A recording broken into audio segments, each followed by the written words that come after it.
What truly happens when loyalty collides with destiny on a tower high above the sleeping castle? The air bites with cold, torches flicker against stone, and somewhere in the dark, two minds sharpen like blades. You probably won't survive this, but you'll understand it. So before you get comfortable, take a moment to like the video and subscribe, but only if you genuinely enjoy what I do here. I'm really curious, from which part of the world are you watching this video? Write your country in the comments. Let's see how far this little story has traveled. Now, dim the lights, maybe turn on a fan for that soft background hum, and let's ease into tonight's journey together. You step into a corridor washed in moonlight, that soft, silvery glow that always seems like it knows more than it's willing to tell. And there, leaning against the stone arch with the kind of casual confidence only a Weasley can manage, stands Fred, smiling as if destiny itself can be bargained with. He tosses you a mischievous look, the kind people usually get right before they say something inappropriate at a family dinner. Though in his case, this is more of a warm-up joke than a mistake. The castle around you has survived wars longer than you've been alive. A quiet nod to the historical fact that ancient buildings sometimes outlive the people who protect them. Fred stretches, mutters that he should have brought a midnight snack, because apparently even potential doom cannot compete with an empty stomach. And you find yourself amused in spite of the tension tugging at your ribs. A tapestry nearby rustles with that weird medieval charm, reminding you of the quirky tidbit that Hogwarts once employed a full-time tapestry mender whose job description apparently included negotiating with enchanted lions. Fred squints at the dark, muttering that silence this dramatic should really come with background music. And you can't help but wonder, as open scholarly debate often circles around, whether fate is something written or something stumbled into at the worst possible moment. He nudges your shoulder, grins, and tells you not to worry, because worrying only gives you wrinkles, and he's clearly determined that at least one of you should remain photogenic tonight. You follow Fred and George into a stretch of hallway that feels like the castle's version of a long exhale, the kind of quiet that pretends it's harmless, even though everyone knows Hogwarts only gets this peaceful right before something chaotic kicks the door in. The twins walk shoulder to shoulder, their steps perfectly in sync in that effortless way siblings develop after a lifetime of stealing biscuits at the same time. Fred glances back at you with a smirk that suggests you're now part of their questionable decision-making committee. George whispers that they should probably be acting serious, but Fred argues that seriousness is a last resort, like using a teacup as a helmet. Technically possible, but deeply embarrassing. Somewhere in the distance, a clock tower tolls, reminding you of the mainstream historical fact that medieval castles often used such bells not just for timekeeping, but also as communication signals during invasions, which feels a little too on theme for tonight. As you turn a corner, a portrait of a grumpy wizard clears his throat loudly, as if he's judging your life choices from the 14th century, adding its own quirky tidbit by muttering that he once slept through an entire goblin uprising because he mistook it for enthusiastic plumbing. George nudges Fred, asking if he's ready, and Fred replies with an absurd level of confidence that he was born ready, mostly because being born unready would have been a terrible first impression. Their banter echoes off the walls, warm and familiar. But beneath it you sense the unspoken truth they're both ignoring. That all knights eventually choose a direction, even when you joke to avoid looking straight at it. As they descend a staircase lit by torches that flicker like nervous candleflies, you find yourself wondering, in that lingering, open scholarly debate sort of way, whether bravery is a decision or simply the inability to imagine doing anything else. Fred grins at you one more time, whispering that if things get bad, you should pretend this was all George's idea, because misdirection is a family tradition. You trail after Fred and George as the castle transitions from peaceful moonlit corridors into the parts of Hogwarts that always feel slightly askew, as though the architecture itself woke up one morning and decided to lean into its reputation for controlled chaos. And tonight, you feel the castle shifting beneath your feet, guiding you, nudging you, toward a moment the universe seems impatient to reveal. Fred walks with that buoyant stride he perfected years ago, the one that says, "I know what I'm doing," even when he absolutely does not. And George mirrors him with a confidence so identical, it's hard not to think of them as two halves of a single spark waiting to ignite. Their whispers bounce playfully between the walls like mischievous snitches, and Fred tosses a joke over his shoulder about how if destiny insists on interrupting their plans, it should at least send a memo in advance, preferably with biscuits. You laugh despite yourself, the tension loosening for a heartbeat, and he shoots you a grin so bright, it feels like its own kind of charm. You reach an open archway overlooking one of the inner courtyards, its stones slick with night mist, the kind of setting that would make any historian salivate, because this exact spot was once used, according to mainstream historical fact, for early broom-flying drills in the castle's medieval years, a detail Fred happily exaggerates by claiming students back then had to dodge angry geese during their tests. He steps out into the cold air and inhales deeply, the mist swirling around him like a cloak, and George nudges him with the familiarity of someone who has spent their entire life perfecting the art of silent communication. For a moment, the three of you stand there, the quiet pressing in, the air tight with the feeling that something is slowly aligning, like gears clicking into place one by one. But true to Weasley form, Fred ruins the silence with a gag, muttering that if destiny is indeed hunting for him, he hopes it brought snacks because he refuses to confront his fate on an empty stomach. You chuckle again, and he lifts his chin with mock pride, proclaiming that laughter is, after all, the greatest magical defense that has never been properly researched, prompting George to add that an open scholarly debate exists about whether this is because no one has ever taken Fred seriously in the first place. Fred reaches out and ruffles George's hair in retaliation, which is bold considering George's hair retaliates on its own, puffing up with static like a sentient orange hedgehog. You follow them through a narrow passage lined with ancient suits of armor that clank disapprovingly as you pass, though one suit raises a gauntlet in what might be a wave or an attempt to sneeze, an enchantment quirk no one has fixed for centuries.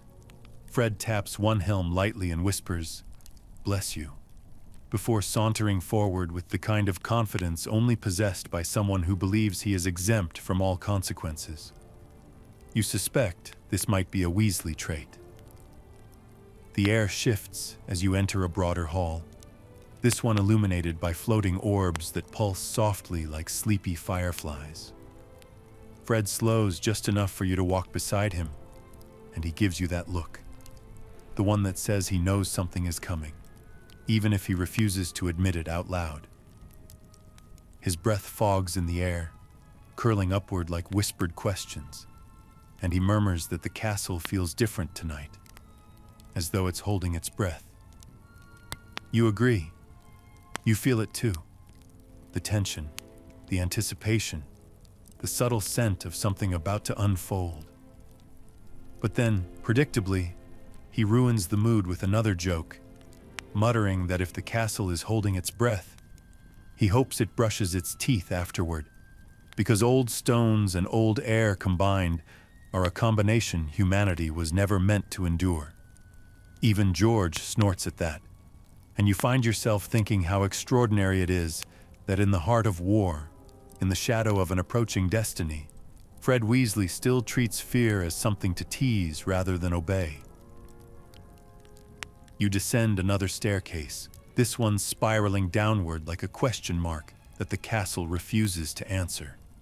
Halfway down, you notice a faint shimmer across the stones. A distortion. a suggestion that magic is shifting ahead of you like a curtain being gently lifted. Fred pauses, squints, and mutters that if this is another one of Hogwarts' habits of rearranging itself, it should send an apology letter to everyone with poor depth perception. George, not missing a beat, adds that Fred's depth perception is so terrible, he once walked straight into a whomping willow branch and apologized to it. Fred argues loudly that the branch started it.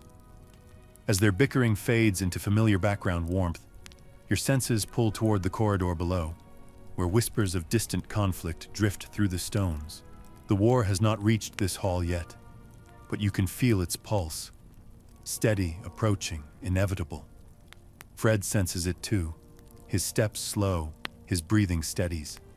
And for the first time tonight, the humor dims, not dies, just pauses, like a lantern being shielded from wind.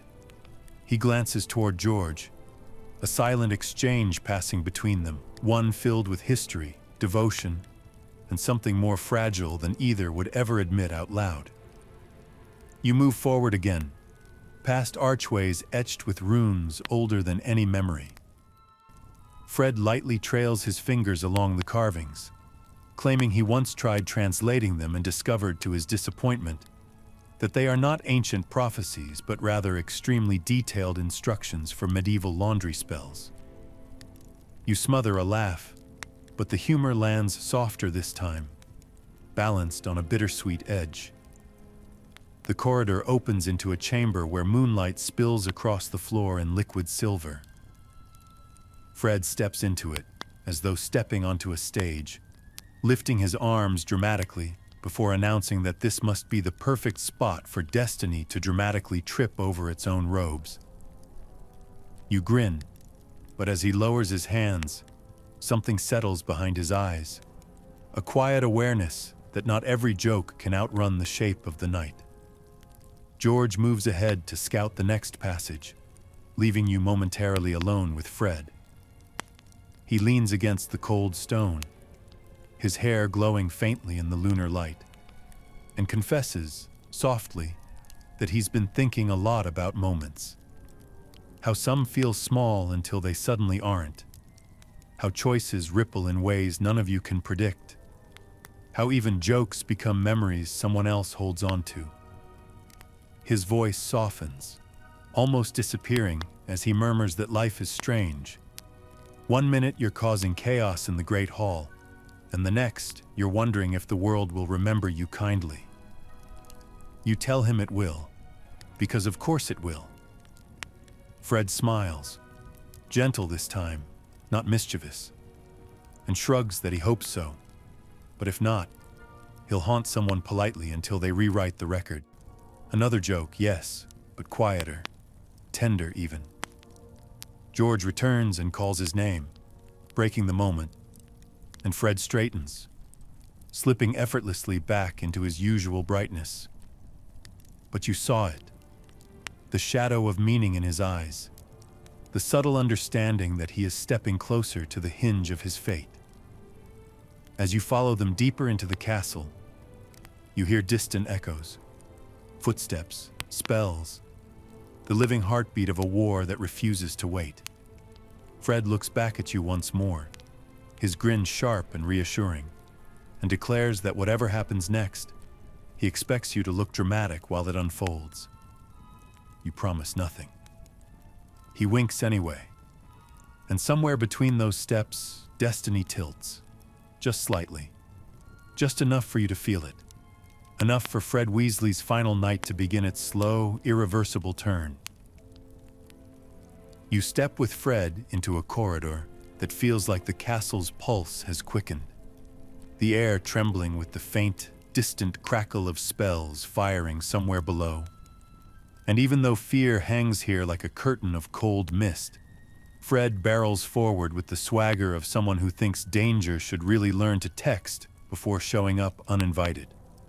He twirls his wand dramatically, muttering that he hopes any Death Eater lurking nearby has filled out the mandatory villain paperwork, because bureaucracy should apply to evil too. And George snorts loud enough to echo off the ceiling, whispering that Fred's jokes have now ascended to battle-grade distraction tools. The tension in the hallway tightens like a violin string, yet Fred strolls through it, as if he's late to a Quidditch match, not a war.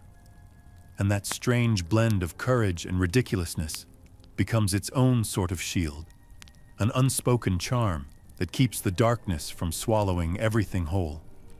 You pass a cluster of cracked stone columns whose edges glow faintly, a reminder that magic leaves scars even on walls.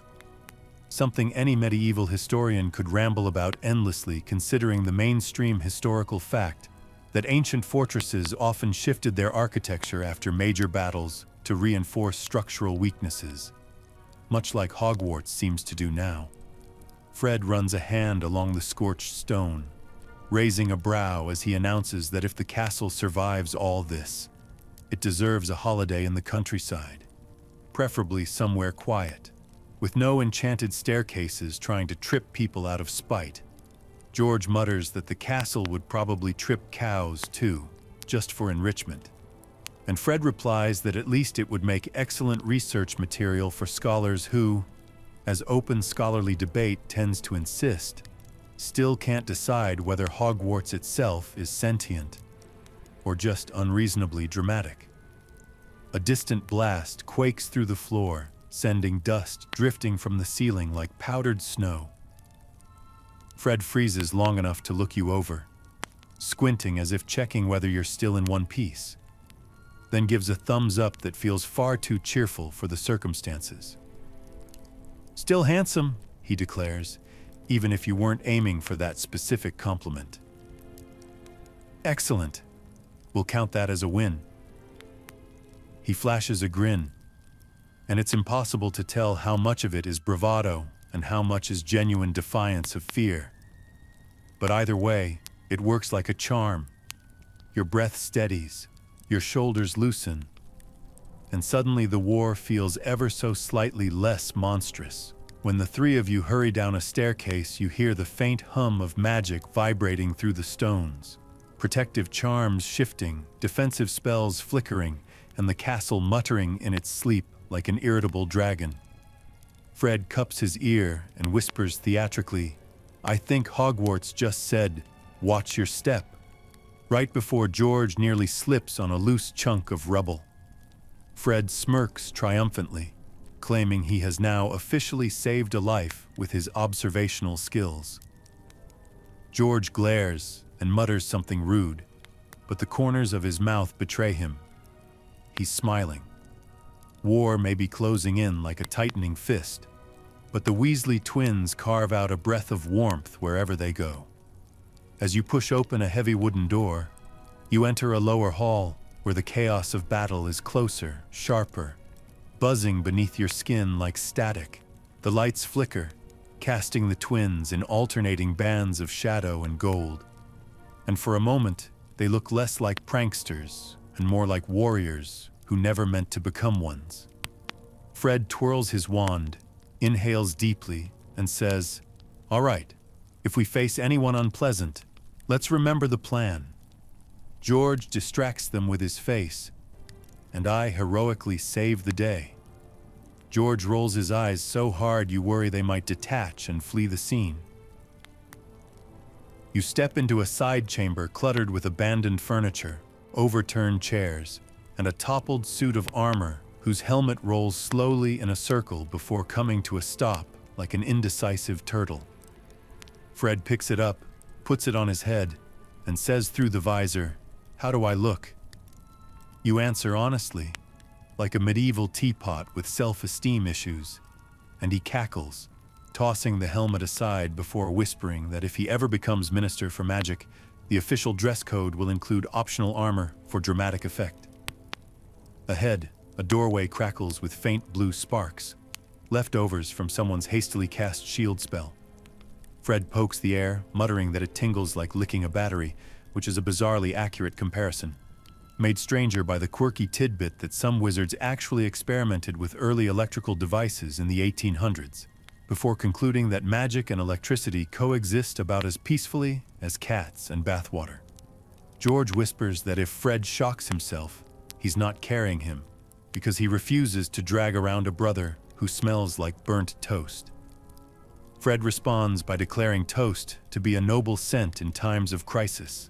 A sudden shout echoes from the hallway, turning all of you still. Footsteps thunder closer. Students, allies, scrambling past in a panic as a group of Death Eaters push from behind, their spells lighting the walls like violent fireworks. Instinctively, the twins step forward, their wands raised, their bodies tense. The corridor erupts into color, red streaks, silver blasts, sparks raining like angry stars, and Fred immediately yells, "You could at least introduce yourselves before trying to murder us." His voice bounces between stone walls like a defiant flare. George fires a spell that ricochets brilliantly, knocking a Death Eater off balance, while Fred sends a stunner that takes out another with surgical precision that feels almost shocking coming from someone who once tripped on a cauldron because he was laughing too hard. The battle is messy, loud, shifting like a living creature. And yet within it, Fred moves with an energy that borders on reckless joy, as if he refuses to let darkness claim the tone of his final night. A blast shatters part of the ceiling, sending stones crashing down, and Fred grabs your arm, pulling you out of harm's way with a force far stronger than his jokes suggest he possesses. A shower of sparks cascades behind him, illuminating the freckles across his face like constellations. For a second, you see a version of him untethered from humor, a boy who understands exactly what he's risking, exactly what he's protecting. That seriousness settles only briefly before he ruins it with a grin and says, "See? Told you I'd keep you alive. It'd be embarrassing to lose you after only 3 corridors." As the Death Eaters retreat, regrouping, Fred presses a hand against the wall to catch his breath. George steps beside him, bumping shoulders in a gesture that carries a lifetime of meaning. Solidarity, mischief, trust, the knowledge that they step into danger as one. He mutters, "You good?" Fred replies, "Never better. Though if I die tonight, tell Mum it was because I heroically sacrificed myself to save a very good-looking companion." He gestures toward you with theatrical flair. You consider arguing, but he winks before you can. Moving deeper into the castle, the chaos crescendos. Explosions rumble through distant corridors. Shadows flicker like wild animals trapped behind light, and shouts echo through stairwells that twist endlessly. Fred seems to glow brighter in contrast to all that darkness. Fire against void. Because even when fear nips at his heels, he refuses to let it grow teeth. He comments dryly that he hopes the castle doesn't expect him to help clean up tomorrow, because he will absolutely pretend not to hear that announcement. You slip into a smaller room to regroup. Fred sits briefly on a toppled bench, rubbing his hands together as though trying to spark warmth from friction alone.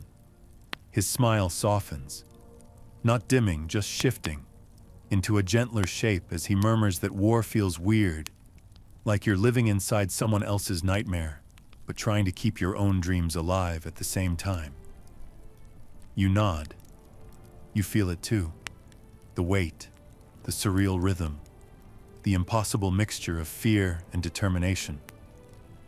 He chuckles, claiming he once dreamed he married a broomstick, which at least proves his subconscious is consistent. George nearly chokes, trying not to laugh. "It was very supportive," Fred protests, "a real stand-up spouse. The absurdity is perfect, necessary, a small rebellion against despair. But beneath the jokes, something steadier pulses. Courage. Fred's courage is not clean or quiet. It is messy, loud, glittering with humor even when surrounded by ash. It is the kind of courage people don't write about properly, because they forget that laughing in the face of terror is its own kind of spell. As another tremor shakes the floor, Fred rises again, steadying himself. He looks at you, and this time the grin is real, grounded, almost tender. "Come on," he says softly. "Let's go make this night count." And so you follow him, into danger, into destiny, into the turning point where humor becomes bravery, and bravery becomes the last laugh that echoes long after the world goes quiet. But you follow Fred and George toward a tucked-away corner of the castle, the kind of forgotten bend in the hallway that feels like Hogwarts is trying to whisper a secret directly into your ear. And when George taps the wall 3 times, the stones ripple like water disturbed by a single pebble, revealing the Room of Requirement, shimmering into existence with that theatrical flair the castle never fully explains. As the door swings open, you step into a chamber that feels both infinite and intimate. Towering shelves of discarded memories, flickering lanterns suspended like floating thoughts, and an air so dense with magic it hums softly against your skin. Fred whistles low, claiming the room always looks like it's been decorated by someone who owns too many opinions and not enough storage space, and you can't help but laugh because it's true. The space is an organized disaster, like every childhood bedroom crushed together and magnified into a dimension that refuses to be tidy. George begins rummaging through a pile of old cauldron lids, while Fred taps a dusty broomstick propped against the wall, muttering that he once tried flying one of these in here and crashed into a wardrobe that insulted him for weeks afterward. You drift deeper into the room, past shelves lined with oddities, enchanted feathers, mismatched socks, a stack of old spell books that appear to be arguing with each other, and Fred follows behind you, running his fingers along objects like he's greeting old acquaintances. He pauses beside a cracked mirror, the kind that distorts reflections just enough to be unsettling, and jokes that if destiny ever needs aesthetic advice, it should ask this mirror, because it specializes in tragic foreshadowing chic. George snorts, tossing an ancient quaffle between his hands before admitting he once threw it at a ghost and discovered, with great embarrassment, that ghosts do not enjoy being used as target practice. The room shifts subtly underfoot, rearranging itself with slow, deliberate intention, reminding you of the mainstream historical fact that medieval magical architecture was designed to expand under emotional pressure, something scholars still marvel at because it suggests that early wizards understood the psychology of space better than most modern therapists. Fred glances around as the walls stretch, muttering that if the room gets any more dramatic, he's going to charge it rent. As the 3 of you search for supplies, the atmosphere thickens with a strange serenity, as though the castle is offering a momentary pause, a pocket of breath amid the chaos. You watch Fred run a hand along a row of old-school cloaks, and his expression softens into something reflective, something heavier than his usual mischief. He murmurs that it's odd, how a room filled with forgotten things can make you remember everything, like an old joke that suddenly means more the second time you hear it. He picks up a paper airplane, the charmed kind students used to send secret notes across classrooms, and flips it between his fingers before whispering that maybe memories never really go anywhere. Maybe they just wait for you to need them again.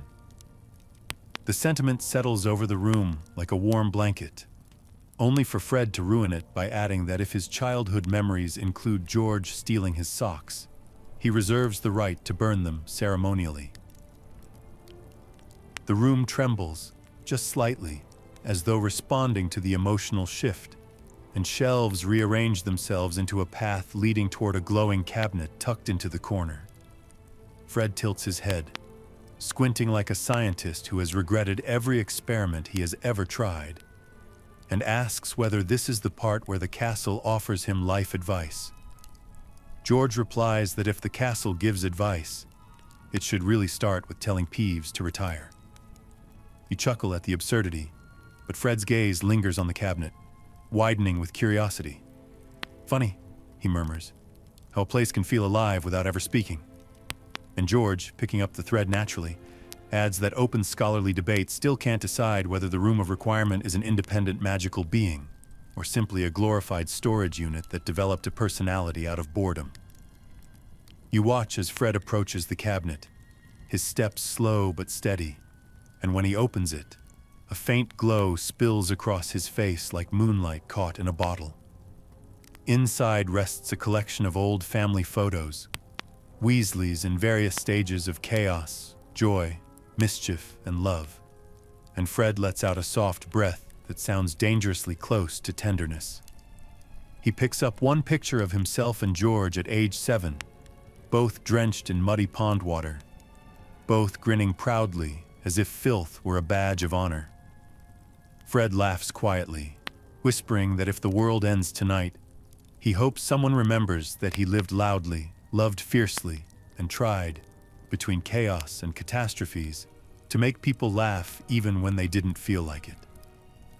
Then he adds, with a flicker of a smile, that he also hopes someone destroys this muddy photo before it lands in a museum. You step closer, sensing the shift in him, a softening that feels like the glow of a lantern held gently between hands, fragile but warm. The room, sensing it too, dims its lantern slightly, creating a cocoon of golden shadows around him. For a heartbeat, the war outside feels distant, muffled by memory and magic. Fred closes the cabinet, pockets a small picture with a shrug, and turns toward you with a grin sharper than the one before. Not reckless, not defiant, but resolute. "All right," he says quietly. "Moment's over. Time to go break destiny's nose." And even though the room could keep you safe, even though its walls ache with unspoken warnings, you follow him out. Because some nights are not meant to be escaped, only faced. You step with Fred and George back into the corridor, leaving behind the warm, memory-soaked hush of the room of requirement, and entering a castle that now feels more awake than any living creature should be at this hour, its stones humming with magic like a heartbeat trying to keep pace with the rising storm. Fred stretches his arms dramatically, as though he's just woken from a long nap instead of walking out of a chamber that practically squeezed the truth out of him. And he mutters that if destiny insists on happening before sunrise, it should at least provide coffee or a snack buffet. George rolls his eyes, claiming that Fred's stomach has absolutely no loyalty in wartime, and Fred fires back that loyalty is important, but snacks are a close second, third maybe, depending on the availability of treacle tart. The castle shivers, as if amused or irritated, hard to tell with magical architecture, and you feel the hallway's tension ripple like a curtain in a draft. Somewhere below, distant explosions echo through the foundations, and Fred tilts his head in mock annoyance, muttering that whoever is handling the fireworks tonight clearly skipped rehearsal. You move down the passage, your footsteps blending with the low groan of shifting stone. Torches flicker nervously, throwing long shadows that dance across the walls like jittery ghosts, and Fred chuckles, insisting that if the shadows want to be dramatic, they should at least coordinate their movements. The tension in the air is thick enough to chew, yet somehow Fred's humor carves little pockets of breathing room in the chaos, those tiny sparks of joy that feel like rebellion in slow motion. You descend a staircase that feels steeper tonight, as though the castle is subtly reshaping its bones in response to the battle, a detail that lines up with the mainstream historical fact that certain magical buildings were intentionally designed to shift during sieges, confusing invaders and protecting those inside. Fred runs a hand along the banister, whispering loudly to the castle that if it's going to rearrange itself, it should do so with some artistic integrity, because the current layout is a bit avant-garde in the way that accidentally stepping on a hedgehog is avant-garde. George snorts so loudly he nearly trips, and Fred catches his arm, saying, "Careful, mate. If you break your neck before sunrise, Mum will haunt me forever." You notice the softness in the joke, the affection under the mischief. and it warms the air between them. You turn a corner and find a shattered stained glass window, its fragments glittering on the floor like scattered dreams. And Fred kneels to pick up one small piece. The shard glows faintly, reflecting the lantern light, and he mutters that it looks like something out of a dramatic prophecy. George says it looks like trash. Fred insists all great prophecies start as trash. You can't help but laugh, because the logic is absurd and somehow completely reasonable in the same breath. As you continue forward, the hallway widens, giving way to a balcony overlooking one of the inner courtyards. Moonlight spreads across the stones below like spilled silver, illuminating the silhouettes of fighters moving through the fog of battle, and Fred leans against the railing with a low whistle. "Dramatic," he murmurs. "Very dramatic. 10 points to whoever handled the lighting." His voice carries that same impossible brightness you've grown used to, a glow that refuses to dim even as danger creeps closer. George rests a hand briefly on his shoulder, and something unspoken passes between them. Gratitude, fear, nostalgia, love, all tangled together. You can almost feel the threads connecting them, woven through years of mischief, pranks, victories, failures, and that rare bond only twins can truly understand. Fred pushes off the railing and says, "Right then, enough artistic appreciation. Back to survival."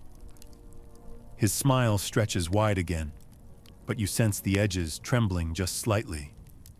The pressure of the night presses down like a heavy cloak. And Fred walks with purpose now, not rushed, not panicked, but determined, like someone who finally understands the weight of the path ahead and chooses to walk it anyway. You slip into another corridor where the walls are lined with portraits in various states of distress. One witch fans herself dramatically, claiming the heat of battle is ruining her complexion, while another insists he once lived through the Goblin Rebellion of 1612, and that this is mild in comparison. Fred points to him and whispers, "See, we're fine. If Mr. Muttonchop survived 1612, we can survive tonight."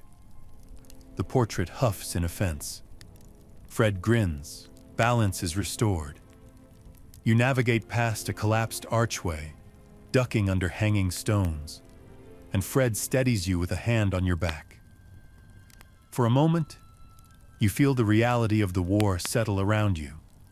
Not the noise, not the fear, but the strange intimacy of facing darkness together. Fred senses it too. He pauses, studying your face with surprising gentleness, then says, "Hey, don't do the serious face. If we get too dramatic, the castle walls might weep, and then we'll have to deal with soggy stones." He wiggles his eyebrows. No one likes soggy stones. Another tremor shakes the floor, and he straightens, brushing dust off his sleeves, muttering that destiny has terrible timing. "Imagine trying to have a meaningful moment," he says, and the universe says, "Nope, earthquake." It's ridiculous, but it works. Your breath loosens again. As you approach an open archway, you hear shouting ahead, students fighting, spells hissing through the air like angry serpents. Fred inhales slowly, then exhales through a soft smile. "All right," he says. "One last quiet minute." He steps aside from the doorway and gestures for you to stand beside him. Moonlight spills across his face, highlighting the freckles scattered like stardust, and he murmurs, "You know, sometimes I think life is just one long string of moments where you're choosing who you want to be. And tonight I want to be someone worthy of the people I love." George joins him, bumping their shoulders together, and Fred pulls him into a quick, fierce hug before shoving him away with a laugh, muttering that too much sentiment might cause emotional rashes. But the emotion lingers anyway, soft, honest, glowing like a lantern in fog. A portrait nearby clears his throat and declares that courage is a complicated art, often misunderstood, frequently misattributed, and still, according to open scholarly debate, harder to define than the migration habits of 14th century pixies. Fred bows to him dramatically. "Brilliant," he says. "We'll put that on a motivational poster." The archway ahead bursts with light, green, red, gold, and the noise of the battle swells like a rising tide. Fred lifts his wand, squared shoulders silhouetted against the chaos, and turns to you with one last grin. Bright, brave, heartbreaking in its innocence. "Ready?" he asks. You nod. He claps you on the back. "Good, because if we're going out there, we're doing it fabulously." Then he steps forward, into the bright, roaring storm, carrying with him the last laugh before dawn, the joke too brave for war, the courage shaped like humor and love, and everything he refuses to lose. You follow Fred into another stretch of hallway, where the air feels tight as a drum, vibrating with a tension that seems to come from the stones themselves. And even though chaos crackles in the distance, he glances back at you with that same blinding grin, the one that says he refuses, absolutely refuses, to let fear write the script of his last night.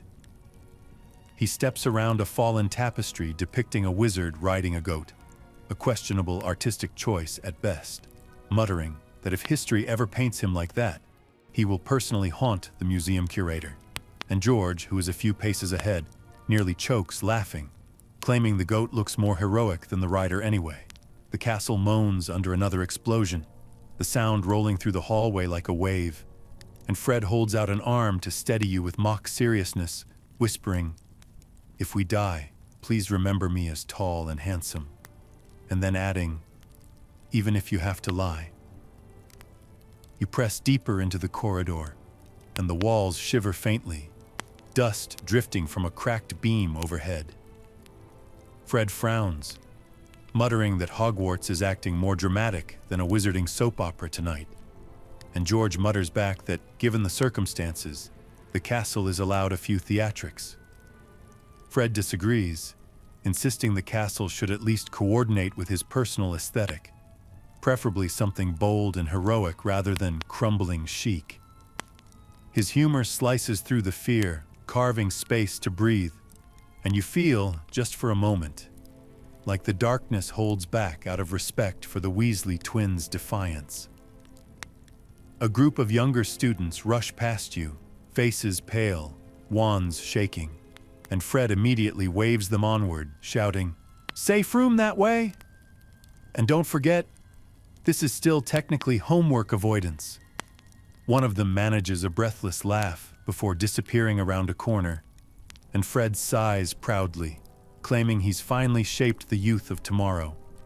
The moment feels impossibly tender, fragile as glass, and it reminds you of the mainstream historical fact that in many medieval battles, morale, not weapons, was often the deciding factor. A truth that seems to resonate through Fred's every breath tonight. George pauses beside a cracked portrait frame, the painted witch inside pacing anxiously, muttering that she hasn't seen chaos like this since the Great Cauldron Spill of 1768. Fred taps the frame lightly and asks if she has any advice, and she replies crisply, "Don't die," which, admittedly, is sound guidance, though not especially original. Fred bows and thanks her for her wisdom before turning to you with a shrug, saying that if portraits start giving obvious advice, the world is clearly ending. As you continue forward, you sense something shifting inside Fred. Not fear, not dread, but a deep reflective note that trembles beneath the jokes like the low hum of an enchanted harp. He glances toward the shattered window overlooking the castle grounds, the moonlight painting his features with soft silver, and he murmurs, "Wild night, isn't it? Makes you wonder how far moments like this can travel." His voice lowers, warm and thoughtful, and he adds, "Stories have legs, mischief has wings, and memories, He taps his temple lightly. Memories walk with people. Then, with that same brightness returning, he suddenly asks, "I'm really curious. From which part of the world are you watching this video? Write your country in the comments. Let's see how far this little story has traveled." He grins proudly, as if he just slipped a message through time itself.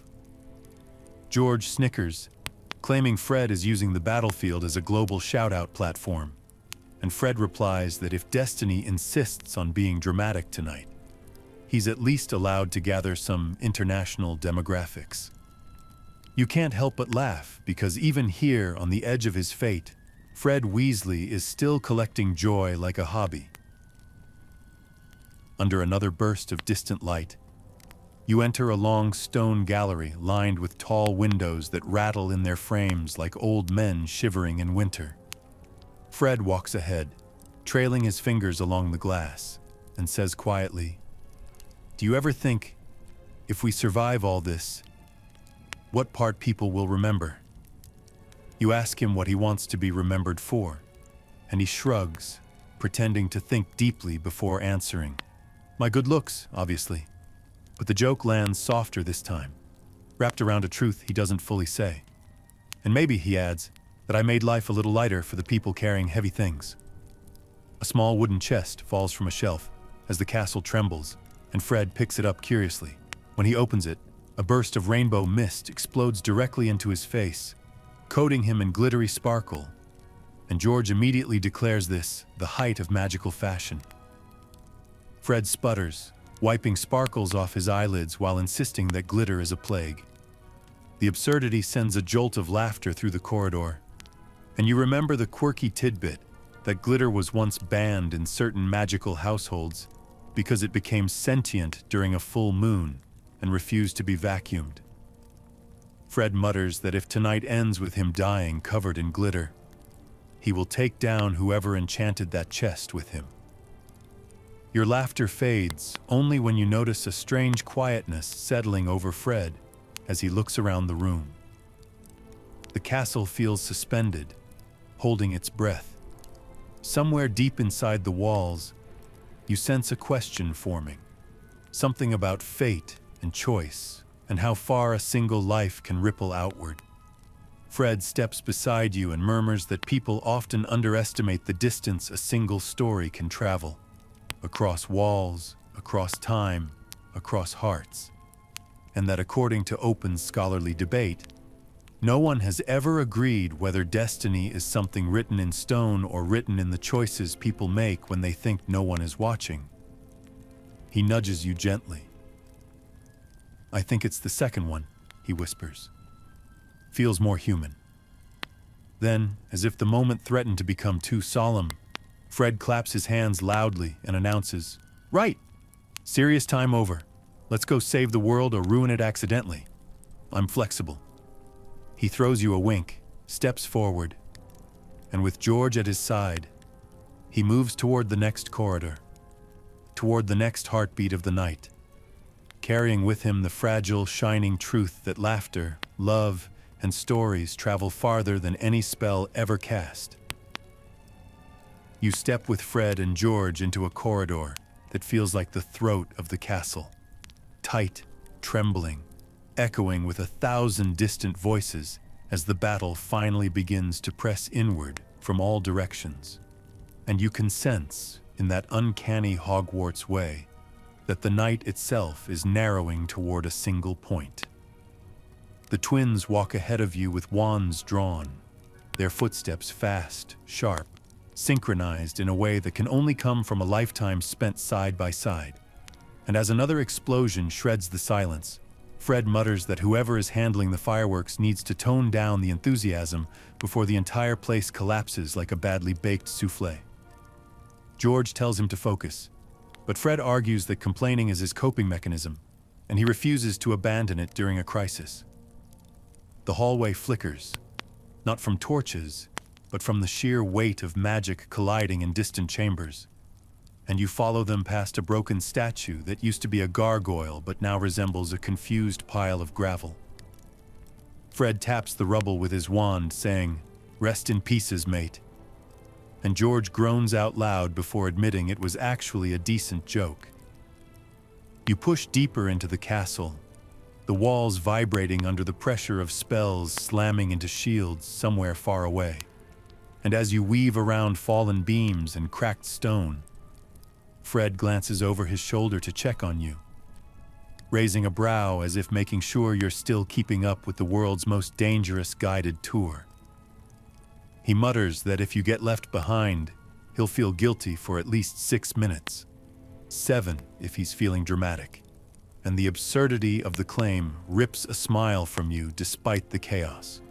Another tremor rattles the floor, shaking dust loose from the ceiling, and Fred throws his hands up as though arguing with the architecture itself. Honestly, he says, how is anyone supposed to die heroically around here when the castle is busy trying to drop rocks on us first? It's ridiculous, inappropriate, perfectly timed. Classic Fred. You reach a wider hallway where windows overlook the grounds, and the view outside is a churning storm of sparks, shadows, darting figures, and magical flashes slicing the night open. A strange hush falls over the three of you, not peaceful, but electric, charged with the realization that the war has fully arrived. George whispers that this is bad, and Fred replies that yes, obviously, but at least the lighting is flattering, and you nearly laugh because the comment is insane. But that's exactly why it works. The tension loosens for a second, only a second, and then the world slams forward again when a volley of spells detonates at the far end of the corridor, shattering stone and blowing a wave of heat toward you.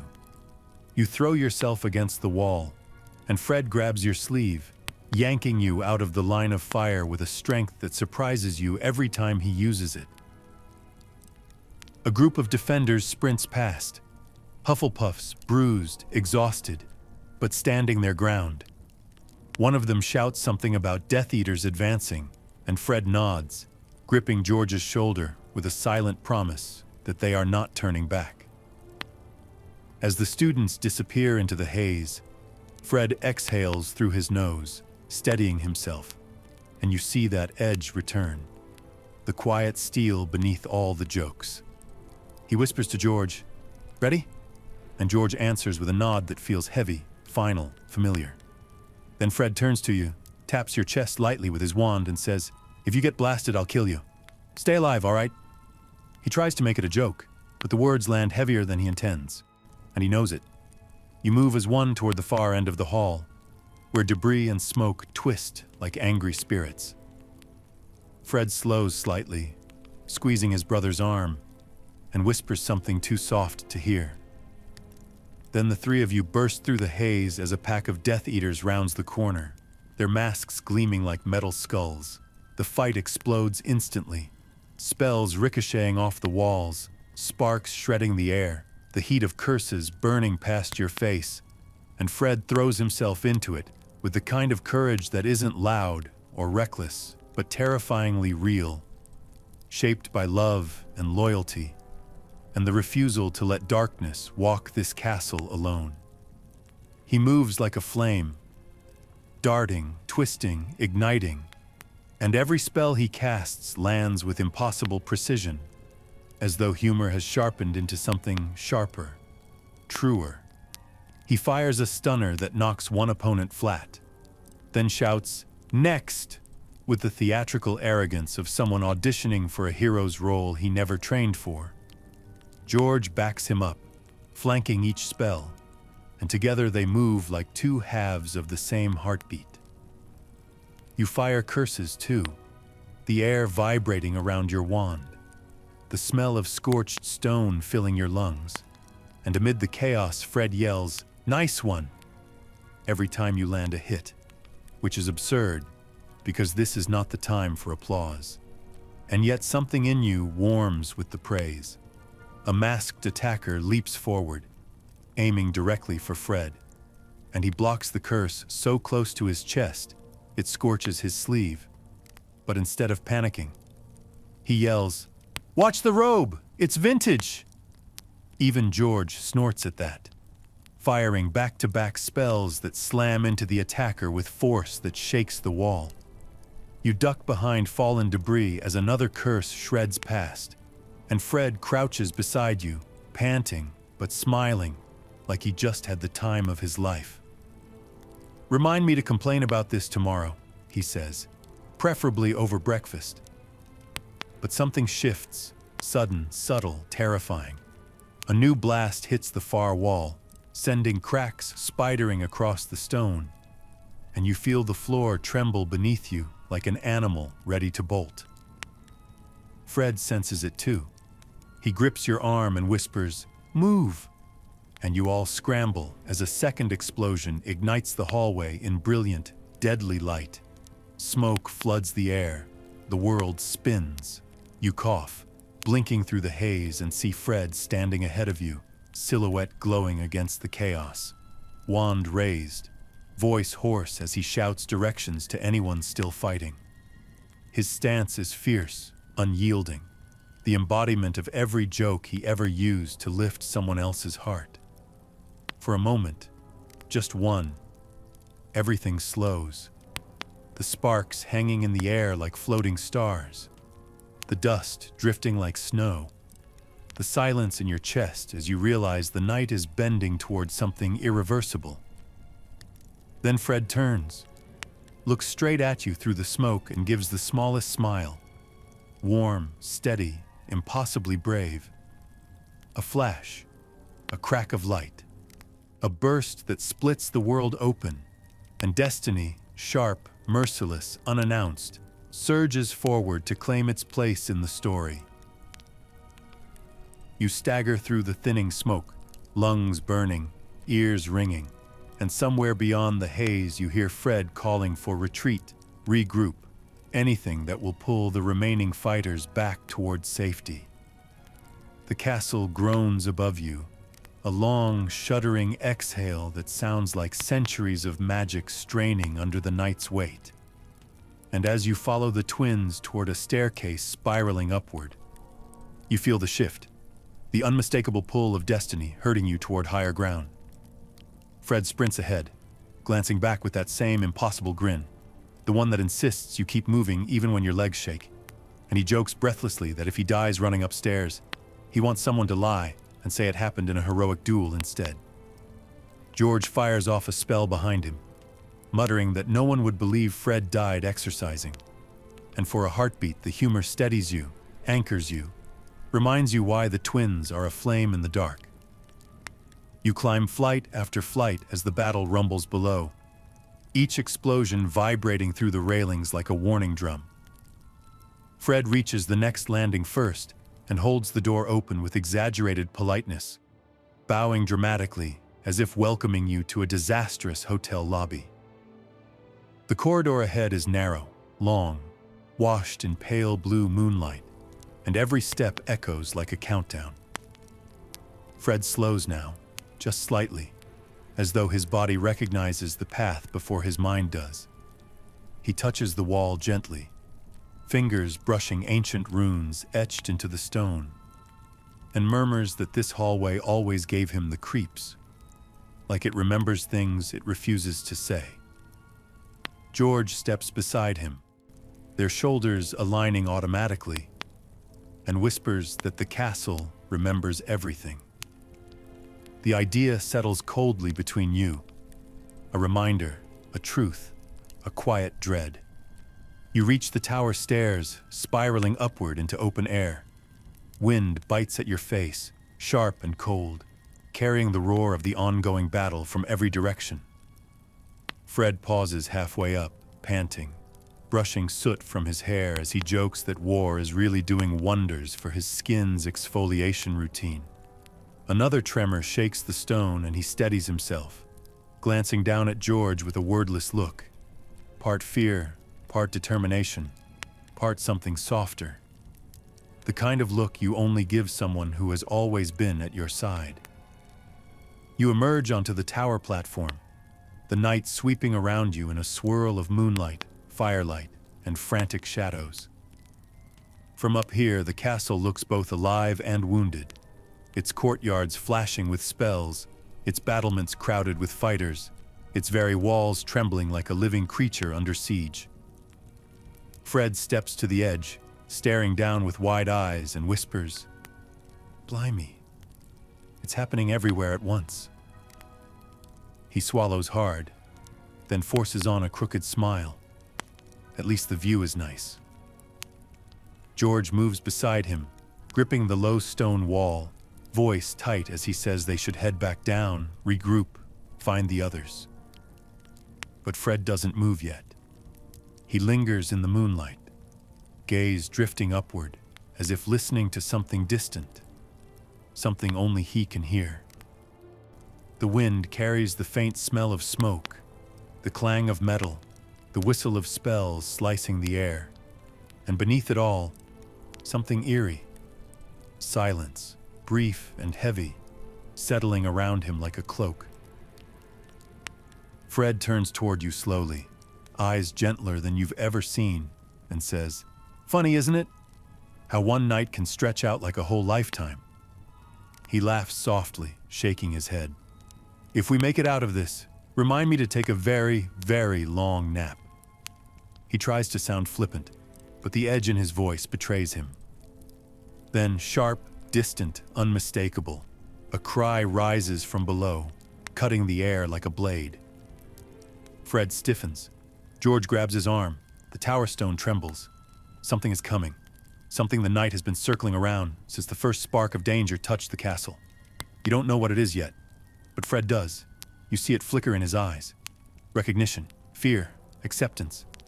The echoes gather around the tower, whispers, memories, footsteps, fate itself tightening its grip. And Fred Weasley, framed in silver moonlight, turns toward the stairwell where destiny is already climbing toward him. The tower shivers under another distant blast, but up here the world feels strangely suspended, almost weightless, as though the night itself is holding its breath around Fred. He steps forward slowly, eyes fixed on the stairwell below, as if he can already see the shape of the moment rising toward him. And George's hand tightens around his arm in a grip carved from fear and love and years of unspoken understanding. Fred forces a smile, a small one, a trembling one, and whispers, "It's all right. I'm here," though the words seem meant more for his brother than anyone else.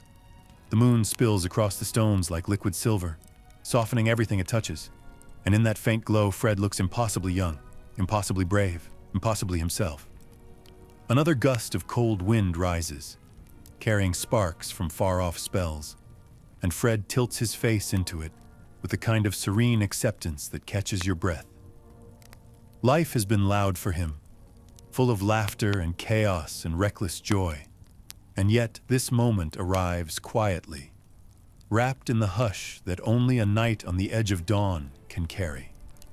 He glances back at you one last time, a flicker of humor lighting his features as he murmurs, "If there's another life after this, I hope they let me keep my good hair."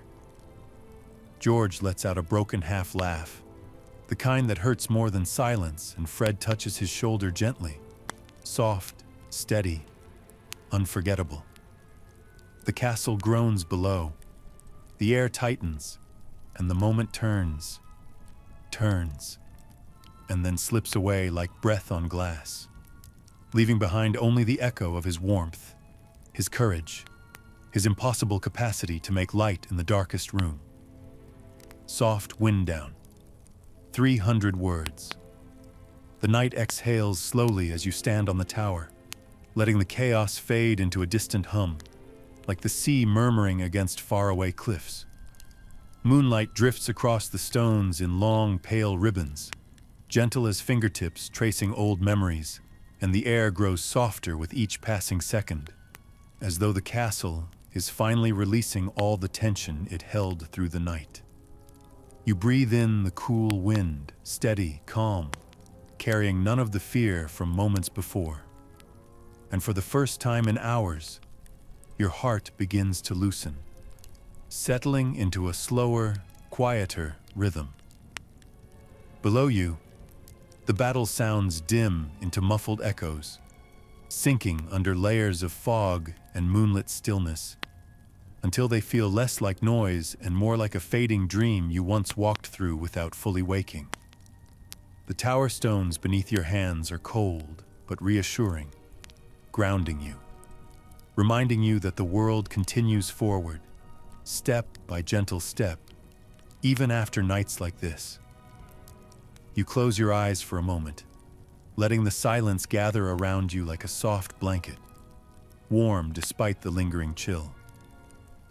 Somewhere in that quiet, you feel the faintest impression of laughter, echoing gently through the air, drifting like dust motes dancing in sunlight. An echo of the brightness Fred carried everywhere he went.